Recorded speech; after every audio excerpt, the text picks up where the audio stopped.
आपने बड़ी-बड़ी रिएक्शन के लिए, सख्ती तनाव के लिए बड़ी-बड़ी दवाइयाँ, बड़ी-बड़ी चीज़ें इस्तेमाल की होंगी, लेकिन हमारा ये जो बेमिसाल चांदी कैप्सूल है ना, ये बहुत बड़ी चीज़ है। उसकी वजह ये है, एक दिन पानी के साथ खाते हैं, 2-3 दिन तक इसका रिएक्शन रहता है। जब भी ज़हनी तौर पे इस मकसद के लिए आप अज़वाजी ज़िंदगी के मामले को सरअंजाम देने के लिए ज़हन बनाते हैं, तो ये फ़ौरन रिएक्शन देता है। अगर आप माइंड चेंज करते हैं, तो रिएक्शन नॉर्मल हो जाता है। एक दिन खाने से 3 दिन रिज़ल्ट, पानी से खाना है, टेस्ट में मीठा, कोई कड़वा-कुड़वा नहीं है।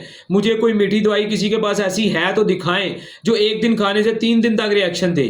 ठीक है जी। और ये हमारा बेमिसाल चांदी कैप्सूल माशाल्लाह से ज़बरदस्त किस्म का रिएक्शन देता है, स्पेशली ऐसे लोग जो रिएक्शन से परेशान हैं। क्योंकि अगर किसी को के जोड़ों के अंदर रतूबत की कमी है, या किसी को ख़ास तौर पे अमसाक की कमी है, यानी कि वक्त टाइम की कमी है, और इसके अलावा जिस्म में कमज़ोरियाँ हैं, तो फिर हमारी मुख्तलिफ मजूनात, मुख्तलिफ अद्वियात, मुख्तलिफ गोलियाँ, बाकी चीज़ों का टच साथ में लगाया जा सकता है, एक मुकम्मल कोर्स किया जा सकता है। वरना एक दिन इस कैप्सूल को, बेमिसाल चांदी कैप्सूल को खाएँ, 3-3 दिन, 5-5 दिन तक उसकी रिएक्शन से फ़ायदा उठाएँ और खुश रहें, और दिल, दिमाग, मैदा, जिगर हर चीज़ फिट-फाट, किसी तरह का कोई माशाल्लाह से साइड इफेक्ट नहीं है अल्हम्दुलिल्लाह। स्टीरॉयड से पाक है, क्योंकि स्टीरॉयड हो तो जो रिस्क कमाते हैं वो हमारे लिए हराम हो जाएगा।